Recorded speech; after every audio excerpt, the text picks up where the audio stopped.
Hey, what's up, everyone? Oh, can't forget the crown. I almost lost it like Viserys did. But hey, what's up, everyone? Kino here, back with another House of the Dragon reaction.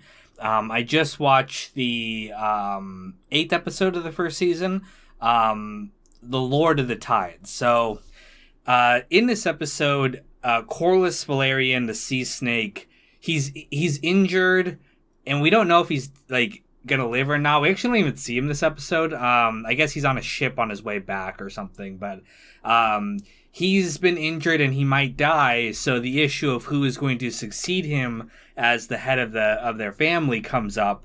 Now, Nat, what would normally happen is it would be Laenor's son, because Laenor is the son of Corlys, and then his son, in this case, Lucerys, who's the second son, because the first son's going to be king, would inherit this house. But because everyone knows he's a bastard, basically, the brother, Vaemond, who we saw, I think, in episode like 2 or 3, he thinks he should be the head of the house, and he's going to argue it to the Iron Throne. And in this case, because King Viserys is like really old and sick, it's going to be heard before the hand of the king, Otto Hightower, and his daughter, the Queen, Alicent Hightower. So those in that case, they're obviously going to side with him because they don't want Rhaenyra's son ruling the most powerful navy in the realm. So it's pretty much a guarantee of success for him. Meanwhile, though, Rhaenyra and Daemon go to, back their son and back his claim to the Iron Throne. They go see King Viserys. He's very old and sickly. He's lost an eye. His teeth are awful. He's like really skinny. He's basically just he's got part of his cheek is missing. There's something wrong with him. Like, he's been infected, I guess, for a long time, but he's basically just falling apart. And she urges him to kind of support her son.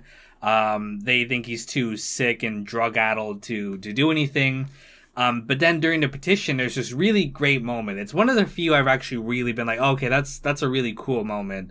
When the king walks into the court and sits on the Iron Throne. There's this great bit where his crown falls off, and then Daemon picks it up and puts it back on his head. A touching moment between brothers there. And then he reaffirms that it's the Driftmark is going to go to Lucerys. The brother Vaemond is not happy about that. He calls them bastards, which then Daemon cuts off his head. Which I would have liked it if if King Viserys had ordered his tongue cut out, because that's what happens in the books, as far as I remember. And I think it would have been a nice moment to give it to Viserys rather than Daemon, because Daemon is already a badass. Like, we don't need any more badassery from him, but it would have been a nice little like reminder of Viserys' power to give it to him. I think it was a mistake to give it to Daemon.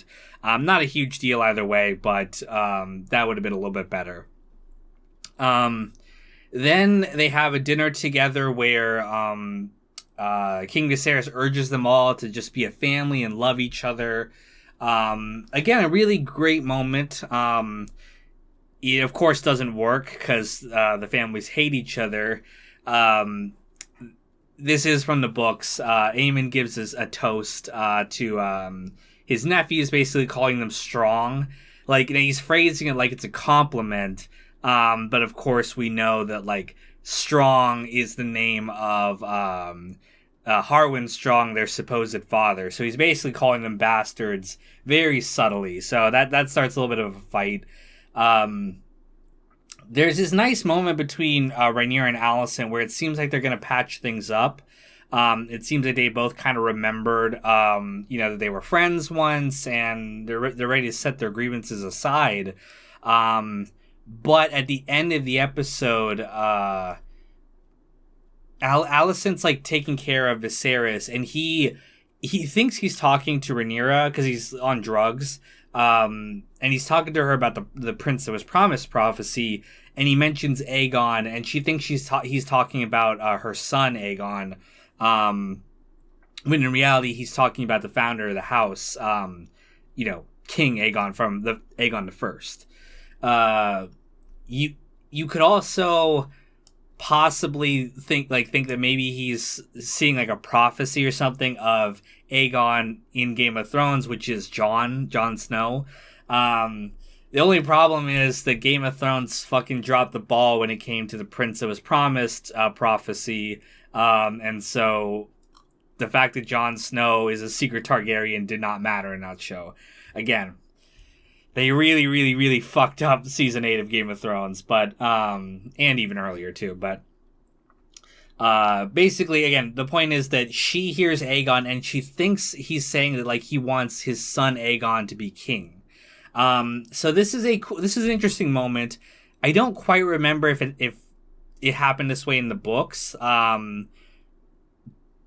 What happens and what's going to happen next episode. I mean, you could see it in the flash forward if you watch the coming next time on House of the Dragon. Viserys is going to die, and they're going to proclaim Aegon as king, even though Rhaenyra is his heir on paper. Now in the books, I think they do rationalize it and say that Viserys wanted Aegon. But we don't actually see him do that in the book, so it's unclear whether that's true or not.